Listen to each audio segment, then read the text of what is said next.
আসসালামু আলাইকুম রহমতুল্লাহ। আমি ওসমানগঞ্জে এই মুহূর্তে অবস্থান করছি। উলিপুর উপজেলা এবং তথা হচ্ছে এদিকে সুন্দরগঞ্জ।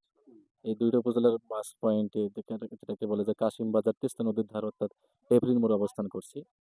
এই তিস্তা নদীতে আপনারা জানেন যে বেশ কিছুদিন আগে ভেঙে গেছে। এই বিষয়ে কথা বলব। স্থানীয় কিছু আ মুরুব্বি আছে তাদের সাথে কথা বলার চেষ্টা করব যে আজ থেকে মনে করো বছর দুই আগে বছর দুই আগে বছর দুই না এটি বছর ২ হুম বেশি হবে। আচ্ছা এই যে জায়গাগুলো এগুলা কি আগে কোনো ঘরবাড়ি ছিল? ঘর ছিল মানে আমার ওই জায়গায় তো আছে এই বছর ভাঙিয়ে দিয়ে এটাই তো এখানে ২ বছর অবস্থান আছে আর কি। হ্যাঁ ২ বছর আছে এদিকে চাপ হয় নাই রাস্তাঘাট ভালো বানতেছে আর আমার বাড়িতে এইখানে আছে আর এই পানাডা মনে করেন এই পানাডা এখন কোথায়? এখন তো ওই দিক কোথায় করছেন বাসা? ওই যে মনে করো হাঁসখাওয়া ব্রিজ কয় ওইখানে ওখানে কি জায়গা কিনছেন? যা কিনছি কিনছেন। ওই পাট বাড়িতে ওই বাড়িতে ছিল আপনাদের বাসা? না?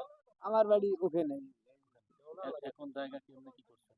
জায়গা আমরা জায়গা কিনে কি নানা সম্পত্তি থাকি আমরা নানা সম্পত্তি ভাড়া হ্যাঁ বাড়ি গেলে এটা ভাঙে কিরকম বছরে ভাড়া নেয় কিরকম?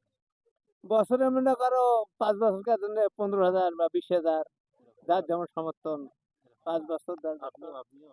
হ্যাঁ আমারও বাড়ি ওখানে আমরা তো সত্যি বলতে যে এখানকার যে নদী ভাঙ্গনের যে মানুষগুলো ছিল, আজকে শুনলাম যে ২ বছর আগে যে নদী ভাঙ্গনের এই অবস্থা ছিল, এই টেপরির মোড়টা এখন এখানে এসে নদী অবস্থান বা রাস্তাটা অবস্থান করছে অর্থাৎ এদিকে তেমনটা নেই যেটা দেখতে পাচ্ছেন।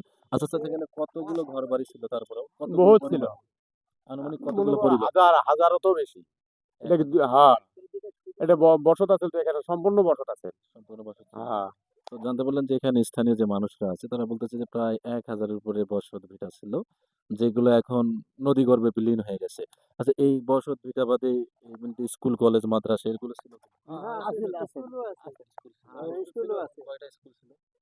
স্কুল 4-5টা আছে ৪-৫ টা। মসজিদটা কই ছিল? এখানটা মসজিদ ছিল। মসজিদটা এখানে নাই মসজিদ ধর এটাই আছে একটা আছে ওই উপায় একটা এদিকে।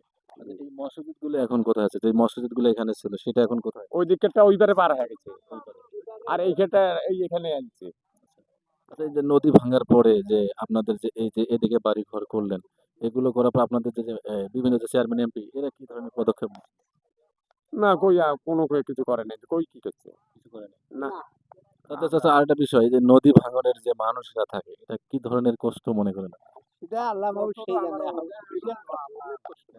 খুব কষ্টই আমরা আল্লাহর কাছে ইয়ে করি আছি আমরা গরিব মানুষের কাছে উপকার করবে করেই আছে নদী ভাঙার কষ্ট অনেক বেশি। হ্যাঁ কতদিন না খায় আছি কত সময় বাইরে পড়ে আছি টাইম করি পাই জায়গা হ্যাঁ আমার বাড়িতে এখানে ছিল ওই যে এখানে ছিল আমি এখান থেকে চরত গেছিলাম চরত থেকে এখানে আসছি কতবার ভাঙছিল আপনার জীবনে আপনি দেখছেন? আমার বাড়ি আমি 5 বার টানতেছি ৫ বার। 5 বার মানে আপনার বাড়ি। আমার বাড়ি ৫ বারে কোথায়, কোথায় ছিল? কোন, কোন ইউনিয়ন? 5 বারের একবার যে আমি বজরায় ছিলাম হ্যাঁ। তারপর হরিপুরি ঢুকে ওখানে 4 বার ছিলাম 4 বার টানছি ওখানে 4 বার টানায় এই যে আনছি এখানে শেষ। আপনারা এক অবস্থা? আপনারা কি সবাই একই জায়গায়? এইখানকার লোক এগুলো। আপনারা কোন উপজেলার?